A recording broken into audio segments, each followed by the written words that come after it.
Hello guys, मेरा नाम है मीगो और आप लोग देख रहे हो मीगो ट्यूब से क्रेजी लेवलिंग सिस्टम के एपिसोड 61 को शुरू करते हैं। एपिसोड की शुरू में हम यांग को देखते हैं जो तियान की बातें सुनकर बहुत ज्यादा परेशान होता है। वो डरते हुए कहता है कि पर्पस, मेरा कोई भी पर्पस नहीं है, मैं बस तुम्हारे बारे में जानना चाहता था। तियान कहता है कि अगर तुम मुझे सब कुछ साफ साफ नहीं बताओगे तो मैं यहाँ से चला जाऊंगा, उसके बाद तुम यहाँ पर अकेले ही घूमते रहना। ये सुनकर यांग कहता है कि नहीं नहीं, ऐसा तुम मत करो, ठीक है तो फिर मैं तुम्हें सब कुछ साफ साफ बताता हूँ। दरअसल बात ऐसी है कि मुझे फेंग बिल्कुल भी पसंद नहीं है, पर मैं उसका कुछ भी बिगाड़ नहीं सकता। पर तुम ऐसे नहीं हो, तुमने उसे बहुत बुरी तरह से मारा है, क्यों ना हम ऐसा करें, हम दोनों दोस्त बन जाते हैं। मुझे तियानवन मेंशन के बारे में सब कुछ पता है, अगर तुम्हें कुछ भी समझ में नहीं आता तो तुम मुझसे पूछ सकते हो।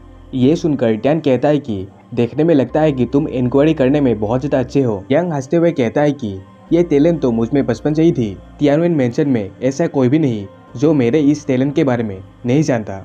मुझे तो मेंशन के बाहर भी क्या चल रहा है ये भी पता चलता है। हमारी यंग फैमिली सभी इंफॉर्मेशन को कलेक्ट करती है।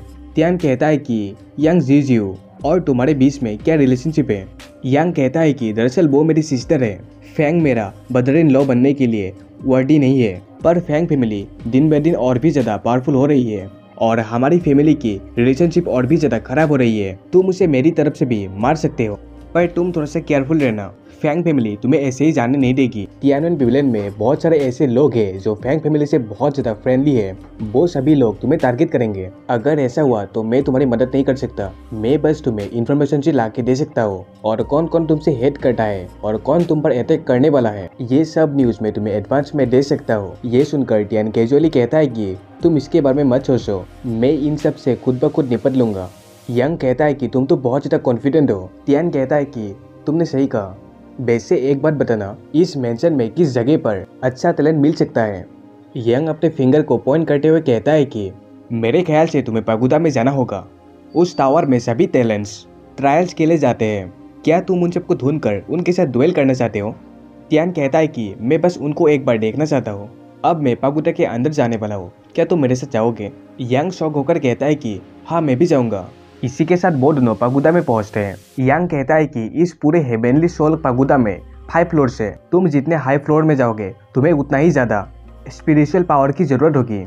इस जगह में कल्टीवेशन करने से तुम्हारी मेंटल पावर और कल्टीवेशन पावर डबल हो जाएगी, पर यहाँ पर टाइम लिमिट है, जिसकी वजह से तुम्हें इस टाइम के दौरान ही तुम्हें कल्टीवेट करना होगा और तुम्हारे रैंक के हिसाब से वहाँ पर तुम्हें कल्टीवेट करने का टाइम मिलेगा। तियान कहता है कि ये जगह कल्टीवेट करने के लिए इतना भी ज्यादा अच्छा नहीं है। यंग कहता है कि हमारे लिए ये कल्टीवेशन करने के लिए बेस्ट जगह है। इसी के साथ वो दोनों पगुदा के अंदर एंटर करते हैं। वो दोनों जाकर वहाँ पर मैनेजमेंट में कहते हैं कि हम दोनों यहाँ पर कल्टीवेट करने के लिए आए हैं।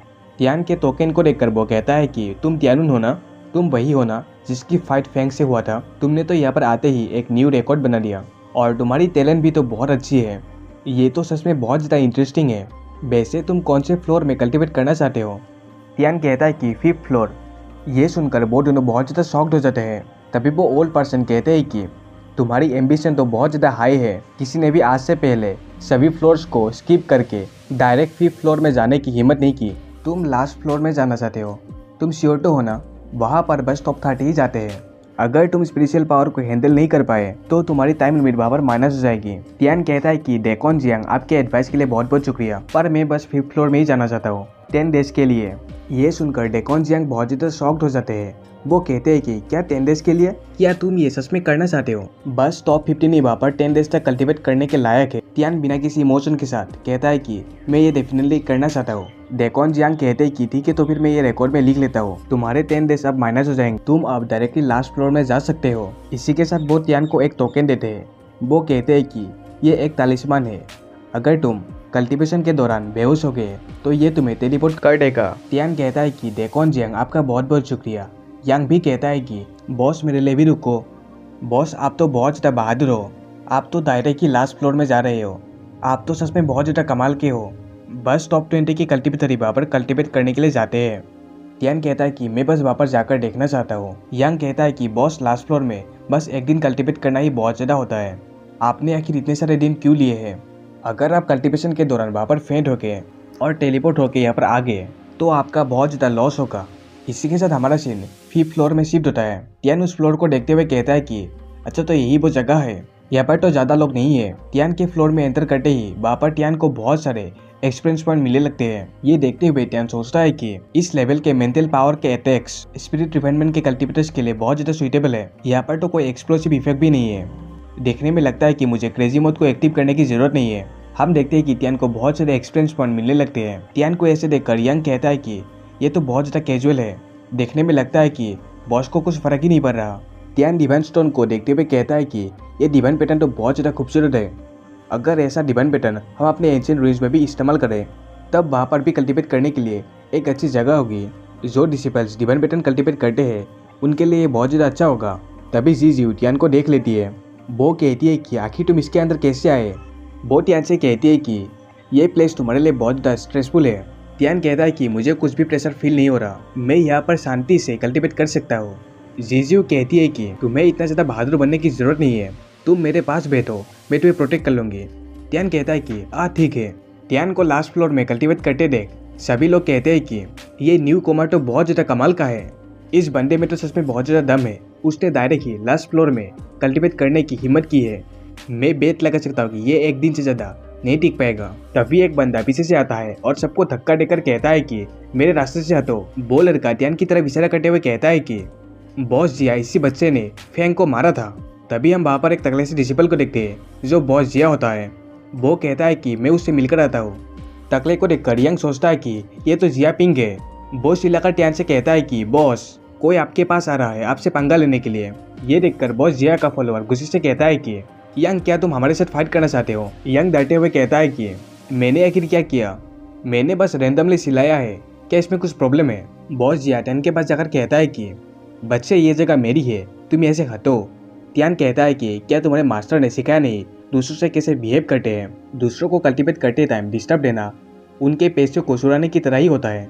बॉस जिया कहता है कि तुम्हारी ये नॉनसेंस बातें छोड़ो, मेरे गुस्सा होने से पहले तुम इस जगह से हटो। जीजियो बॉस जिया को रोककर कहती है कि जिया पिंग दूसरों को कल्टिवेट करते टाइम इंटरफेयर मत करो, क्या तुम दूसरों का मजाक बनना चाहते हो। बॉस जिया अपने दांत पीसते हुए कहता है कि यंग जीजीवी आखिर तुम्हारी इसके साथ क्या रिश्ता है जो तुम इसके लिए बोल रही हो। तुम्हारा फियांसे अभी बेड में लेता है, तुम तो उसे देखने के लिए भी नहीं गई, तुम आखिर इतना ज़्यादा हार्टलेस कैसे हो सकती हो। जीजीवी कहती है कि मैं तुम्हें पहले ही कह रही हूँ, अगर ये सब बातें सबको पता चल गई तो तुम्हारी जिया फैमिली बहुत ज़्यादा शर्मिंदा होगी। और फैंग के साथ मेरा कुछ भी लेना देना नहीं है, ना ही वो मेरा फियांसे है। तुम ये सब घटिया ट्रिक इस्तेमाल मत करो, अगर मर्डी हो तो इसके साथ डुएल करो। बॉस जिया अपने दांत को खींचते हुए कहता है कि चलो हम दोनों डुएल करते हैं, मैं भी तुम्हारे साथ फाइट करना चाहता हूँ। वो बिना किसी इमोशन के साथ टियान से कहता है कि क्या तुझमें हिम्मत है मेरे चैलेंज को एक्सेप्ट करने की, चल मेरे साथ डुएल कर। टियान एक स्माइल के साथ कहता है कि क्यों नहीं, जरूर। डुएल में इसका फैसला कैसे होता है ये सब जानने के लिए नेक्स्ट एपिसोड को जरूर देखना। इसी के साथ गाइस हमारा एपिसोड खत्म होता है। मिलते हैं दूसरे में। शुक्रिया, तथा बाय बाय।